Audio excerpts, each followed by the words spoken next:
오늘 이 시간에는 남은 자들의 신앙 영성이라는 제목으로 여러분과 말씀을 나누도록 하겠습니다. 이사야 선지자는 신정주의적인 낙관론자였습니다.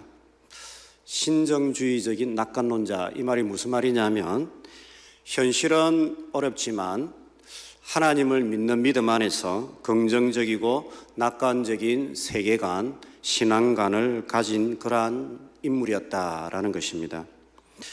이사야 당대의 현실 상황을 우리가 잠시 살펴보면 그 당대에는 외적의 침입, 강대국들의 침입들이 있었고 또 국내의 상황을 보면 영적으로도 굉장히 혼탁하고 세속화가 많이 진행되어 있었던 그러한 상황이었습니다.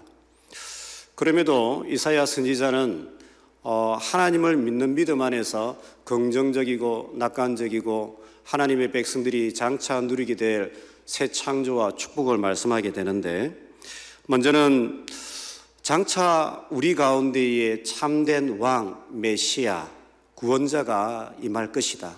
그가 공의와 정의로 다스리고 우리 이 땅을 회복할 것이다 라는 것을 이야기합니다. 또한 이사야 선지자는 이 메시아의 통치를 경험할 자들이 있을 것이다. 새하늘과 새 땅에 들어갈 자들이 있을 것인데, 놀라운 것은 모든 이스라엘 백성들이 이 새하늘과 새 땅에 들어가고 메시아의 통치를 경험하는 것이 아니라 남은 자들이 그 은혜와 그 구원을 경험하게 되고 새하늘과 새 땅에 들어가게 될 것이다 라고 이야기합니다. 우리가 구약 성경을 자세히 읽어보면 구구절절이 그곳에는 남은 자들에 관하여서 하나님의 은혜로 택함 받아 남은 자들이 있다라고 말씀합니다. 대표적으로 열왕기상 18장, 19장을 보게 되면 당대의 왕이었던 아합 왕과 이세벨 여왕이 바알과 또한 아세라 우상 숭배를 행하게 됩니다. 그러면서 모든 백성들도 이 우상을 숭배하게끔 그렇게 국가를 이끌어가고 있었던 것이죠. 급기야 엘리야가 일어나서 오직 하나님만이 참 신이시고 우리는 하나님을 여호와로 섬겨야 된다라고 그렇게 하면서 개혁운동을 일으키게 되지요. 갈멜산에서 바알과 아세라 대제사장들과 대결을 펼치고 결국은 이제 승리를 하게 되는데, 문제는 그 이후에 더 크게 일어나게 됩니다. 한 사람만 작정하고 힘들게 하면 그게 얼마나 스트레스 받고 힘듭니까? 그런데 일국의 왕과 또 왕비가 이 엘리야 선지자를 죽이려고 쫓아다니는 것이죠. 어쩔 수 없이 이 엘리야 선지자가 이제 광야로 도망을 가게 되고 그 광야의 로뎀 나무 아래에서 자기 신세를 한탄합니다. 하나님, 이게 뭡니까? 제가 하나님 나라를 위하여서 이 백성의 영적 부흥을 위하여서 정말 내 목숨을 다 바쳐서 이렇게 수고하고 헌신하고 싸웠는데 남은 것이 무엇입니까? 나 혼자 남아서 이렇게 한탄하고 있습니다. 차라리 저의 목숨을 앗아가 주십시오 라고 하나님께 한탄시킨 그러한 기도를 하였습니다. 그때 하나님께서 놀라운 말씀을 주십니다. 열왕기상 19장 18절 말씀에 하나님께서 엘리야야, 아직도 바알 우상에게 무릎을 꿇지 아니한 의인, 즉 남은 자 7,000명이 있다라고 말씀하는 것입니다. 이 사건에 대하여서 로마서 11장 3절에서 5절 말씀에 사도 바울은 이렇게 해석을 합니다. 우리 한번 다 같이 읽어보도록 하겠습니다. 시작. 주여, 그들이 주의 선지자들을 죽였으며 주의 제단들을 헐어버렸고 나만 남았는데 내 목숨도 찾나이다 하니 그에게 하신 대답이 무엇이냐? 내가 나를 위하여 바알에게 무릎을 꿇지 아니한 사람 7,000명을 남겨두었다 하셨으니 그런즉 이와 같이 지금도 은혜로 택하심을 따라 남은 자가 있느니라. 아멘. 마지막에 보면요, 그런즉 이와 같이 지금도 은혜로 택하심을 따라 남은 자가 있느니라 라고 말씀하고 있습니다. 신구약 성경 말씀을 전체적으로 보면 구약 시대에도 남은 자가 있었고 사도 바울 시대, 신약 시대에도 하나님의 은혜를 따라 남은 자들이 있었다라고 말씀하고 있는 것이죠. 저는 오늘 우리 시대에도 동일하다라고 믿습니다. 이 세상에는 하나님의 은혜를 따라 남은 자들이 있습니다. 하나님께서 함께 하시고 하나님께서 일하시는 남은 자들이 있다라는 말씀이죠. 이사야서에는 이와 같은 남은 자들에 대한 메시지들을 계속 전하고 있습니다. 남은 자들에 관한 대표적인 이미지가 이사야 6장 13절에 등장하는 그루터기입니다. 그루터기를 한번 띄워주시겠습니까? 예, 그루터기입니다. 이 나무 원둥치는 이스라엘과 유다를 의미합니다. 그런데 이 나무가 잘려 있습니다. 잘렸다는 것은 이스라엘과 유다의 범죄로 인하여서 하나님께서 그들을 심판하신 심판을 상징하고 있는 것이죠. 그런데 놀라운 사실은 이 심판 이후에 하나님께서 그곳에 그루터기를 남겨두시고 또 그 그루터기를 통하여 거룩한 씨앗과 새싹이 일어나게 되고 이들을 통하여서 새로운 나무와 새로운 나라를 세워가시는 비전을 보여주십니다. 그 그루터기와 이 새싹은 먼저는 장차 오실 왕 메시아 예수 그리스도를 상징하고 그 다음으로는 심판 이후에 남은 자들, 새로운 백성을 의미하고 있습니다. 이 남은 자들은 하나님의 은혜와 성령을 경험하고 다윗의 영광과 축복을 경험한 참된 하나님의 백성들을 말하고 있습니다. 참된 하나님의 백성들. 오늘 저희들이 읽었던 이사야 30장 17절 말씀을 보면 이렇게 말씀합니다. 한 사람이 꾸짖은즉 천 사람이 도망하겠고 다섯이 꾸짖은즉 너희가 다 도망하고 너희 남은 자는 겨우 산 꼭대기에 깃대 같겠고 라고 얘기합니다. 하나님의 백성들, 유다 백성들 가운데에 남은 자들이 있다라는 것이죠. 이사야서 말씀 보면 하나님께서 이 남은 자들에게 영광이 되시고 멸관이 되신다라고 이야기합니다. 그런데 이 남은 자는 지극히 적은 소수일 것이다 라고 또한 강조합니다.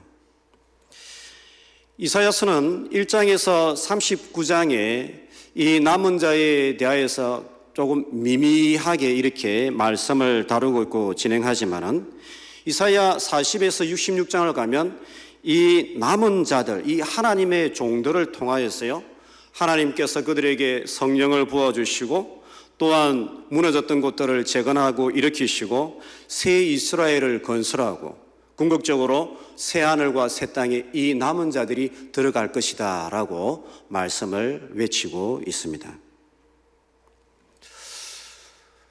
트리니티에서 공부할 때의 일입니다. 저희 지도 교수님께서 여름 방학이 되면 이사야서 강의를 종종 이제 세미나 형식으로 열곤 하셨는데, 그러면 이제 다른 나라에 있는 목사님들이 와가지고 그 세미나에 참석을 하고 또 이사야서를 함께 배우고 그렇게 하였습니다. 근데 이제 저도 이제 이사야서 전공을 하고 있으니까 이제 그 세미나에 이제 참석을 했는데, 아니나 다를까 독일에서 한 목사님이 그 세미나에 참석을 하신 거였습니다. 여러분 좀 신학에 대해서 조금 아시는 분들은 잘 아시겠지만 독일은 신학에 있어서는 최고의 학문을 자랑하는 그런 나라입니다. 루트가 어느 나라 사람입니까, 여러분? 아마 아시는 분 아시겠지만 독일 사람이죠. 그래서 독일 하면 신학의 전통과 뿌리가 굉장히 깊고 오래된 역사를 자랑하고 있는 것입니다. 그래서 제가 조금 의아해서 그 독일에서 온 목사님께 질문해 보았습니다. 왜 왔습니까? 독일에 신학교도 많은데 굳이 여기까지 와가지고 이 수업을 듣는 이유가 뭐냐라고 그렇게 질문을 하였습니다. 그러니까 그 목사님이 하신 말씀이 뭐냐면, 독일은 신학은 있는데 이 신학이 자유주의화가 되어가지고 하나님의 삼위일체도 부인하고 예수님의 죽음과 부활도 부인하고 성령도 부인한다는 것입니다. 예수님의 기적도 다 부인한다는 것입니다. 그러다 보니까 100년, 200년 사이에 교회가 다 문을 닫아버렸다는 거죠. 교회가 문을 닫아버리고 신앙이 다 죽어버린 그러한 상황으로 피폐해졌다는 것입니다. 다시 말하면 신학은 있는데 신앙은 없다라는 것이죠. 그래서 자신은 이 자유주의 신학을 거부하고 신학을 온전하게 배우고 말씀을 더 온전하게 배우기 위해서 여기 왔다라고 그렇게 이야기하는 것을 제가 들었습니다. 제가 그분과 대화를 나누면서 무슨 생각이 들었냐면, 이분이 독일 교회의 남은 자구나. 독일 교회의 남은 자구나. 정말 신학도 죽고 교회도 죽어가고 있지만은 하나님께서는 아직도 이러한 사람, 이 남은 자들에게 성령을 부어주시고 그들에게 감동을 주셔서 하나님의 말씀을 온전히 선포하고 교회를 세워가고자 하는 이러한 하나님의 역사를 일구어 가시는구나. 이분이 남은 자구나라는 것을 제가 깨닫게 되었습니다. 주 안에서 사랑하는 성도 여러분, 이 시대가 하나님의 교회와 기독교를 비하하고 비난하지만 저는 상관없다라고 생각합니다. 코로나 시대와 또 그 이후에 많은 교회들이 어려움에 처했다라고 하지만 사실 저는 그것도 상관없다라고 생각합니다. 왜냐하면 하나님은 여전히 살아계신 하나님이시기 때문입니다. 그 하나님은 창조의 하나님이시고 구원의 하나님이심을 우리가 믿기 때문입니다. 태초에 창조를 이루신 그 하나님, 태초에 창조를 성취하신 그 하나님은 교회와 우리의 삶 가운데에 새 창조를 이루어 가실 그 하나님이심을 우리가 알고 있고 믿고 있는 것입니다. 뿐만 아니라 이스라엘 백성을 억압과 탄식과 고난과 눈물에서 출애굽을 이루시고 구원을 이루신 그 하나님께서는 우리의 삶 가운데에 있는 외적인 내적인 어려움과 환난과 시련 가운데에 실패가 있을지라도 우리가 낙심하지 아니하는 것은 그 하나님께서 우리 가운데에 구원을 이루시고 새 창조를 이루실 그 하나님이심을 우리가 믿고 있기 때문이라는 것입니다. 그러면 그 놀라운 하나님의 새 창조와 그 구원의 역사를 누구를 통하여 이루어 가시는가? 그것은 다름이 아니라 남은 자들을 통하여서 하나님은 지금도 실제로 이루어가고 계신다라는 것입니다.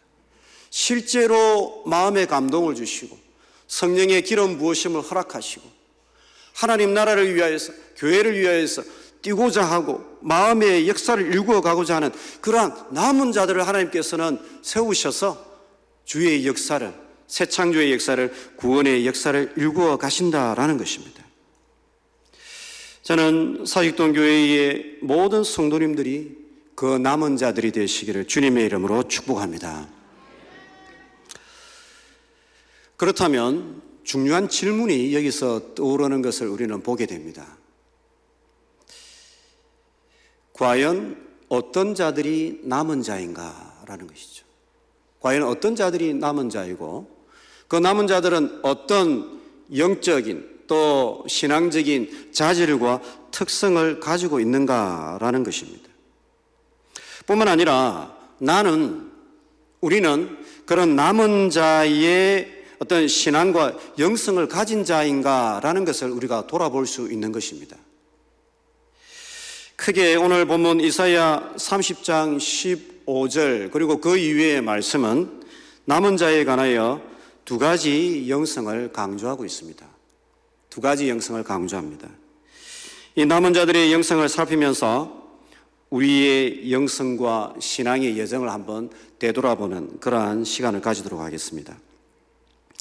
먼저 남은 자들은 잠잠히 하나님을 신뢰하는 자들입니다.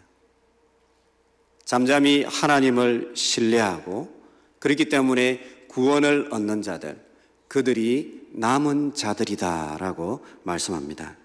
우리 다 같이 15절 말씀을 읽어보도록 하겠습니다. 시작. 주 여호와 이스라엘의 거룩하신 이가 이같이 말씀하시되 너희가 돌이켜 조용히 있어야 구원을 얻을 것이요 잠잠하고 신뢰하여야 힘을 얻을 것이거늘 너희가 원하지 아니하고. 하나님께서 남은 자에 관해서 말씀하시는데 남은 자들은 돌이켜 조용히 있고 잠잠하고 신뢰하는 자들이 구원을 얻을 것이다 라고 이야기합니다. 하나님을 믿는다라는 거니까 너무나도 당연한 것인데요, 여기에 대해서 이사야 선지자가 이야기하고 있는 것입니다. 하나님을 믿는 것 너무 우리 크리스천들에게 당연한 것인데 여기에 대해서 이사야 선지자가 이야기를 하고 있는 것입니다. 돌이켜 조용히 있고 잠잠히 하나님을 신뢰한다라는 이 말씀을 정확하게 이해하기 위해서는 이 이사야서 본문의 앞뒤 문맥을 조금 살필 필요가 있습니다. 이사야 30장은 이사야 선지자가 그 당대의 정치 고관들과 또한 하나님을 믿는다라고 하지만은 진심으로 하나님을 신뢰하지 않았던 그 당대의 백성들을 향한 외침을 다루고 있습니다. 먼저 정치 지도자들을 향하여서요, 그들이 하나님을 신뢰하지 않는다라고 이야기하는 것입니다.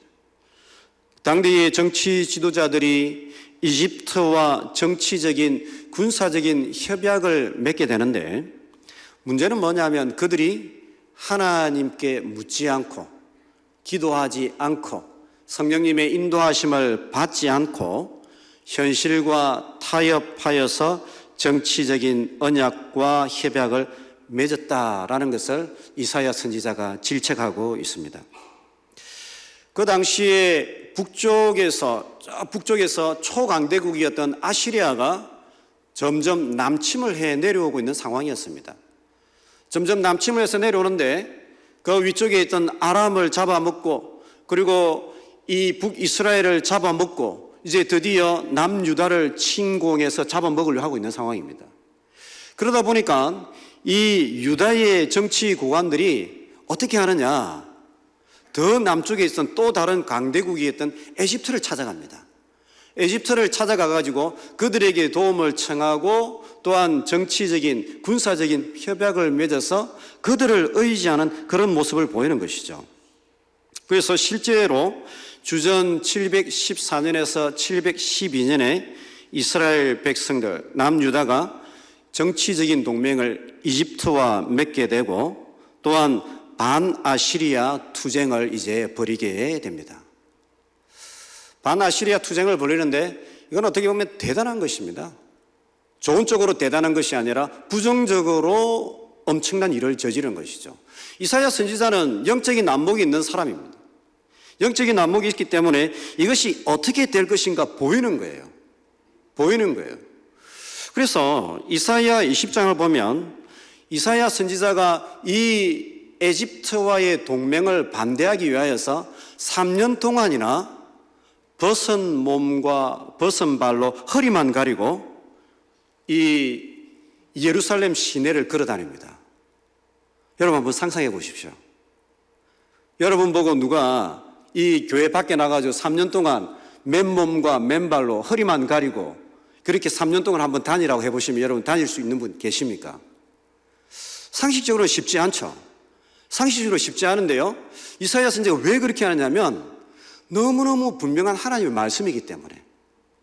우리가 만약에 이집트와 정치적인 협약을 맺고 하나님께 귀 기울이지 않고 하나님을 의지하지 않으면 우리는 이렇게 맨몸과 맨발로 포로가 되어서 잡혀가게 될 것이다 라는 것을요 직접 몸으로 보여주었던 것입니다.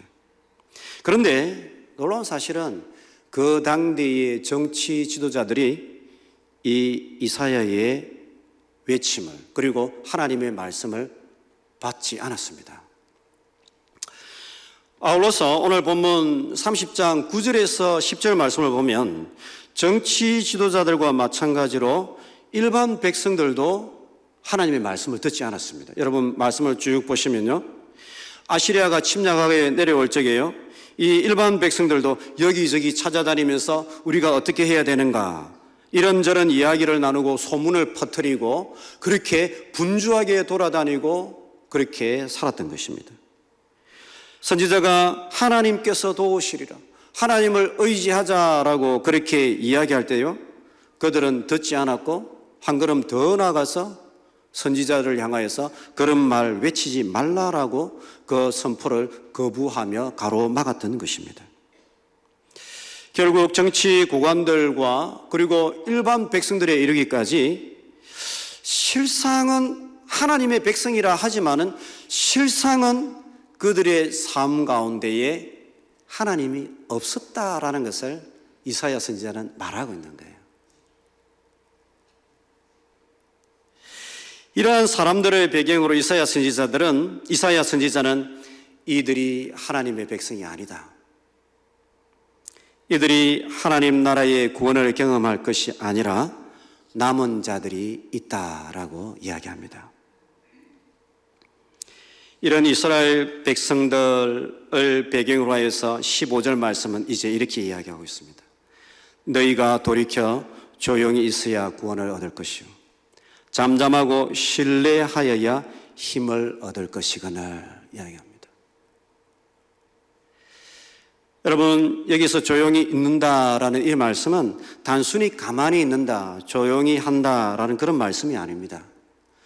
조용히 있는다라는 이 말씀은요, 우리의 마음을 하나님께 모으고 집중하는 영성을 의미합니다. 하나님을 잠잠히 바라보는 그러한 신앙의 모습을 이야기하는 것이죠. 오늘 본문은 우리가 하나님을 믿는다라고는 하지만 우리의 마음이 다른 것에 빼앗겨버리는 그러한 모습을 이야기하고 있는 것입니다. 예배는 있는데 우리의 삶에, 우리의 심령 속에 하나님이 없는 영적 상실의 상태를 우리에게 보여주고 있습니다. 담임 목사님이 요즘에 법계의 이스라엘 백성들의 상황, 사사시대 상황을 이야기하지 않습니까?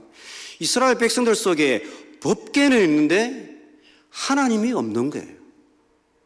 하나님이 없고 말씀도 없고 말씀을 따르는 삶이 없는 그 상황을 이야기하고 있는 것입니다.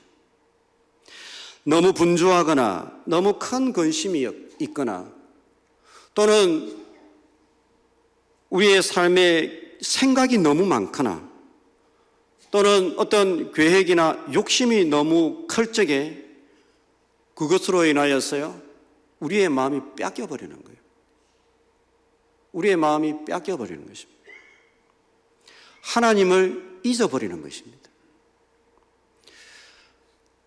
하나님을 믿고 신앙의 여정을 시작할 때에는 하나님을 바라보고 하나님의 인도하심과 도우심을 받기 위해서 신앙의 여정을 시작했는데 어느덧 신앙의 여정을 걸어가다 보니까 하나님이 온데간데 없는 것입니다.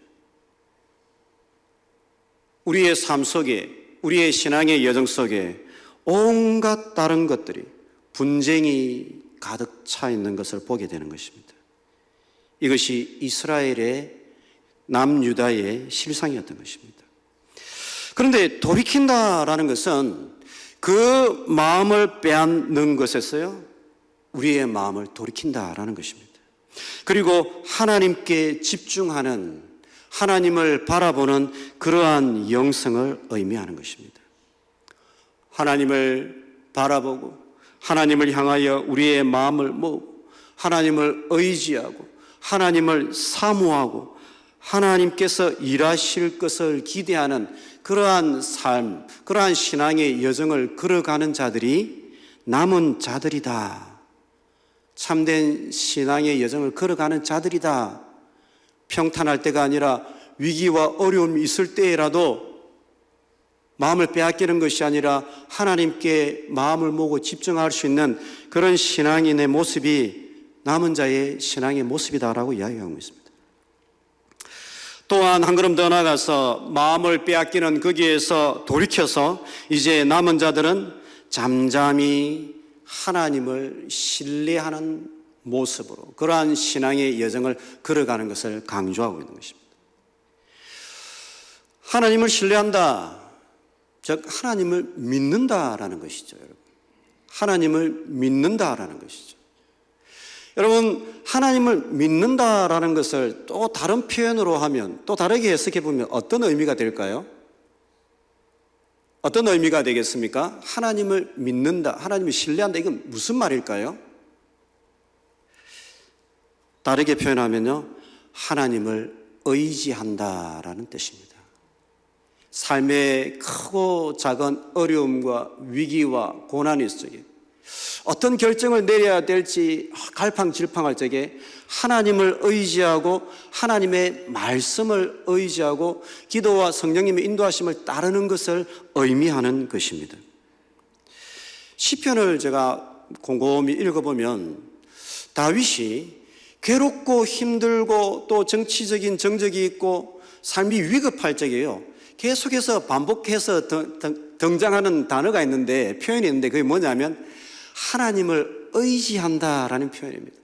나의 피난처 대신 주님을 의지합니다. 이게 계속해서 등장해요. 그래서 제가 이게 하도 궁금해가지고 의지한다라는 이 표현이 무엇인가 그 원어를 한번 찾아보았습니다. 그 원어가 무엇이냐면요, 다름이 아니라 의지한다라는 이 말은요, 하나님을 신뢰한다, 하나님을 믿는다라는 그 뜻의 단어입니다. 바타라는 뜻입니다.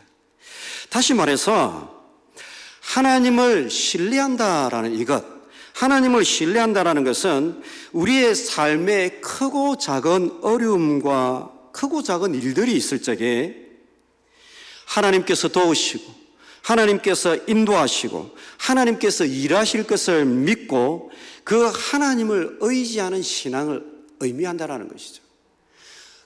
어려운 일이 있고 힘든 일이 있을 적에 우리는 때로는 생각하면 인맥을 생각할 때도 있죠. 누구를 찾아가야 될까? 또 어떤 분들은 재력을 또 의지하는 분들이 있을 수 있죠. 이거는 돈으로 해결할 수 있을 것 같아, 이렇게. 또 어떤 분들은 또 힘이나 권력을 이용할 수도 있겠죠. 그런 것들을 우리가 추구할 수 있는데, 크리스찬들은 어떤 사람들이냐?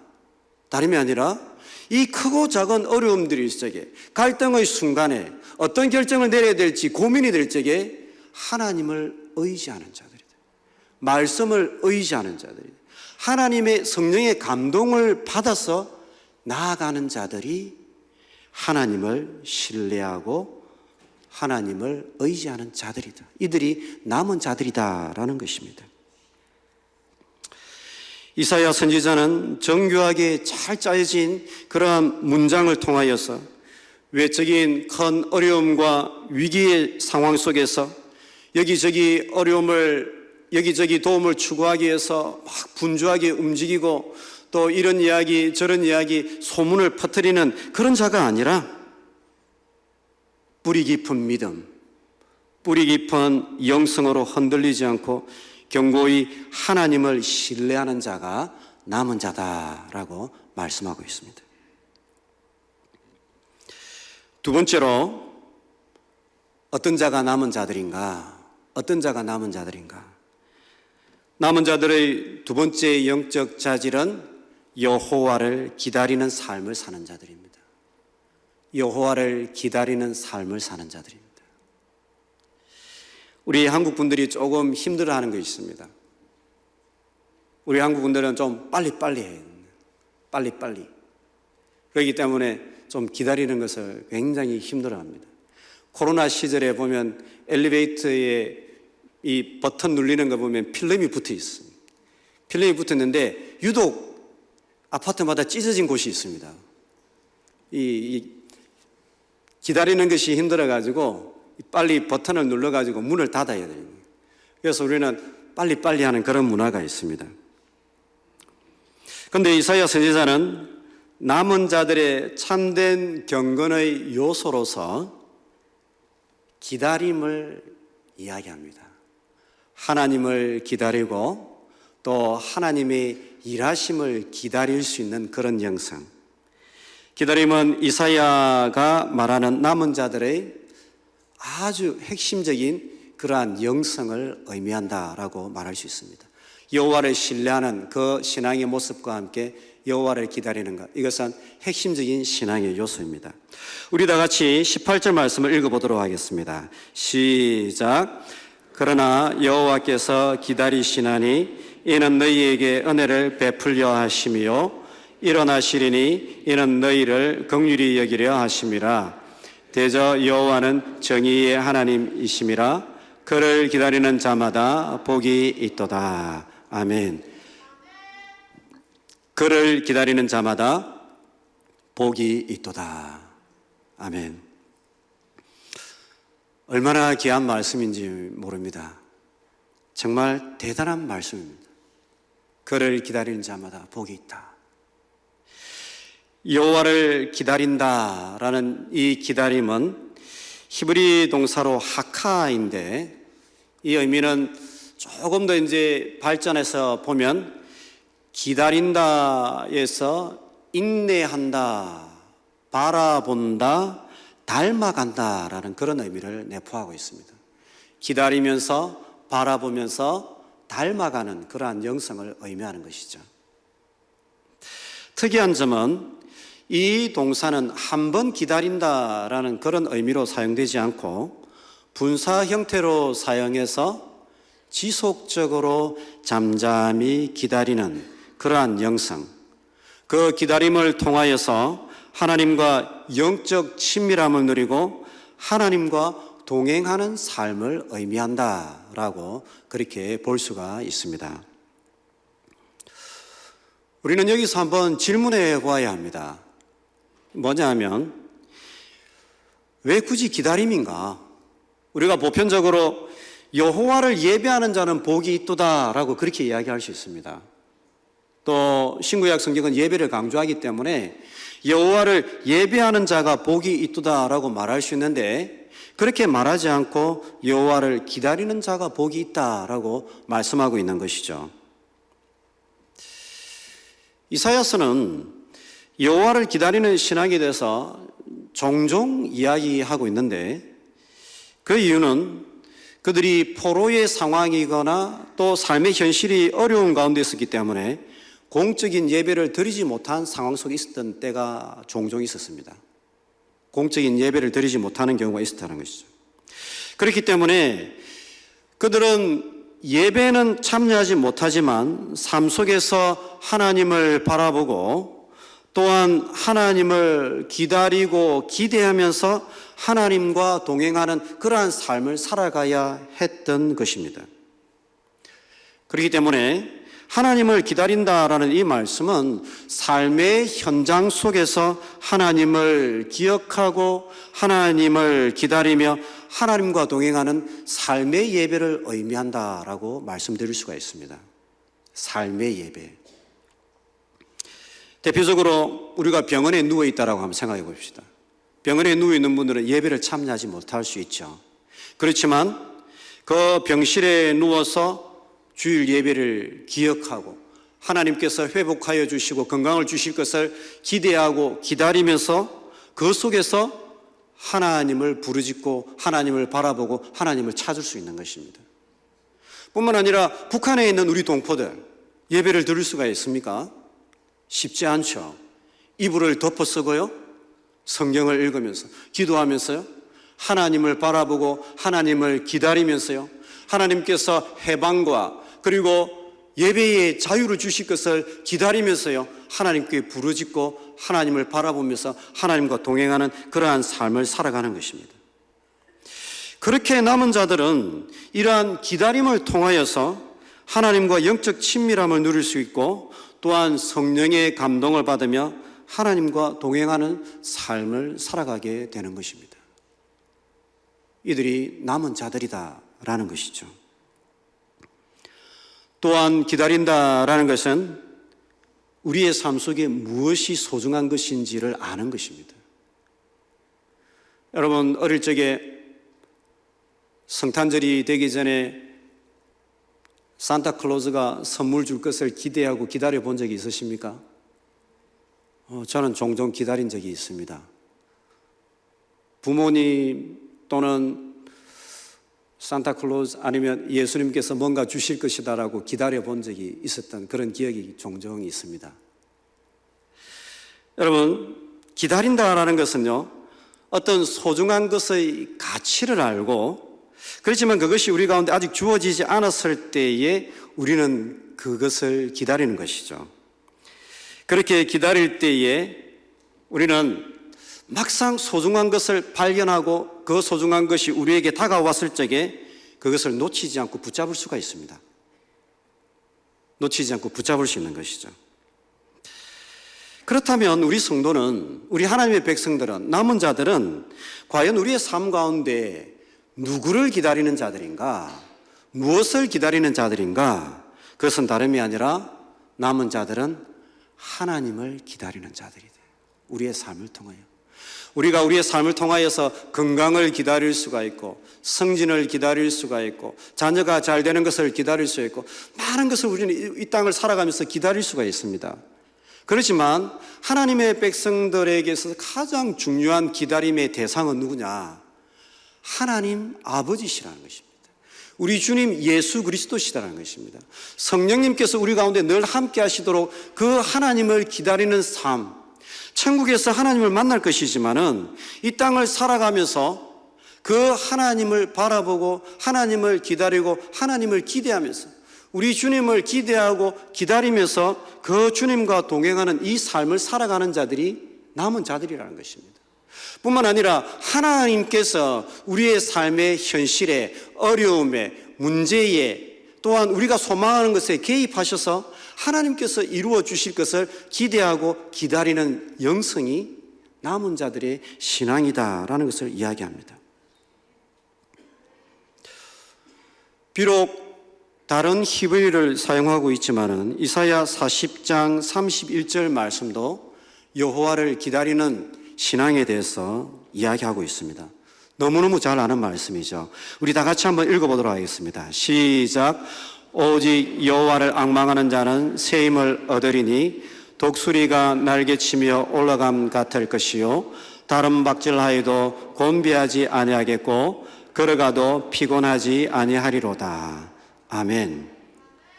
이 말씀에 보면 오직 여호와를 앙망하는 자는 새 힘을 얻으리니, 여기에 여호와를 앙망한다라는 이 말씀은 다른 성경에 보면 여호와를 기다린다라고 번역되어 있습니다. 영어나 중국어 성경을 보면 여호와를 기다린다, 이 앙망한다라는 이 말은 여호와를 기다린다라는 것입니다. 소년이라도 피곤하고 곤비하며 장정이라도 넘어지며 쓰러질 수 있지만 하나님을 기다리는 자는 독수리의 날개치며 올라간 같은 새 힘을 얻게 된다라고 말씀합니다. 왜냐하면 하나님을 기다리는 자는 삶을 통하여 하나님을 바라보는 자들이고 하나님과 동행하는 자들이기 때문에 그렇습니다. 삶을 통하여서 우리의 삶의 현실 속에서 하나님을 바라보고 하나님을 기대하고 하나님과 동행하는 그러한 자들이기 때문에요, 하나님께서 그들과 함께하여 주시고 하나님의 임재하심과 은혜를 그들에게 허락하여 주신다라는 것입니다. 온 세상을 창조하신 하나님으로부터 그런 자들이 새 힘과 지혜를 얻게 된다라고 말씀하고 있는 것입니다. 한 목사님께서 저에게 질문을 해왔습니다. 아니, 그러면 여호와를 기다린 자가 새 힘을 얻는다라고 그렇게 이야기하는데 이제 겨울 지나서 봄이 될 때처럼, 봄이 되기를 기다리는 것처럼 그렇게 기다리기만 하면 되는 것입니까? 라고 저한테 질문을 하는 거예요. 그래서 아니, 그러면 세월이 흘러가기를 기다리는 것, 이것이 그러면 일반적인 기다림을 의미하는 것입니까? 라고 이제 저에게 그렇게 질문을 한 것이죠. 근데 이제 우리가 구약 성경을 또 신약 성경을 유심히 보면 이 기다린다라는 이 말씀은 기도한다라는 표현과 동격으로 사용됩니다, 여러분. 기도한다. 18절 말씀에 여호와를 기다리는 자는 복이 있다라고 이야기하고 19절 말씀에 바로 이어서 기도하는 삶에 대해서 이야기합니다. 기도하는 삶에 대해서 이야기합니다. 하나님께서 응답하신다라고 말씀하시죠. 뿐만 아니라 시편 27편 11절에서 14절 말씀에 보면 기다린다라는 이 말씀과 함께요, 여호와의 도, 하나님의 말씀을 배우고 익히고 묵상하는 삶과 동격으로 사용되고 있습니다. 다시 말하면 하나님을 기다린다라는 이 말씀은 우리가 삶을 통하여서 말씀을 묵상하고 그 말씀을 되뇌이고 그 말씀을 살아가면서 하나님을 바라보고 기다리는 삶을 의미하는 것이고, 뿐만 아니라 기도를 통하여서 하나님을 바라보고 하나님과 동행하는 그러한 신앙인의 모습을 우리에게 이야기하고 있다라는 것을 보여줍니다. 그래서 남은 자들, 하나님의 백성들은 이 일상의 삶을 통하여서 또한 크고 작은 문제와 어려움이 있을 적에 우리의 마음을 집중하여서 말씀과 기도를 통하여서 하나님과 친밀함을 누리고 임마누엘의 영성으로 실제로 그렇게 살아가는 그 사람들, 그러한 영성을 가진 자들이 하나님의 은혜와 구원을 경험하게 될 것이다 라고 말씀하고 있는 것입니다. 세상이 감당할 수 없는 새 힘과 능력과 지혜를 얻게 된다 라고 말씀하고 있는 것입니다. 말씀을 마치도록 하겠습니다. 한국인들은 뭐든지 빨리빨리 되어야 된다라고 그렇게 이야기합니다. 뭐든지 빨리빨리 해야 된다라고 이야기합니다. 그렇지만 성경은 사람이든 음식이든 일이든 깊이 있는 맛을 내고 깊이 있는 사람이 되기 위해서는 기다리는 영성이 필요하다라고 이야기하고 있고, 또한 잠잠히 하나님을 신뢰하고 바라볼 수 있는 그러한 영성이 필요하다라고 이야기합니다. 26절 말씀에 그런 남은 자들을 향하여서 하나님께서 상처를 싸매시고 맞은 자리를 고치시고 해가 빛나는데 찬란한 영광을 7배나 더하여 주신다라고 그렇게 말씀하고 있습니다. 특별히 외적인 환경이 힘들고 어려울 때에 우리 하나님의 백성들은 남은 자의 영성을 가지도록 기도해야 하겠습니다. 남은 자의 영성, 잠잠히 하나님을 바라보고 신뢰하는 영성, 또한 하나님을 기다리는 그런 영성을 통하여서 이 시대에도 하나님께서 부어주시는 은혜와 또한 평강과 생명을 누릴 수 있는 그러한 복된 성도들이 되시기를 주님의 이름으로 축복합니다.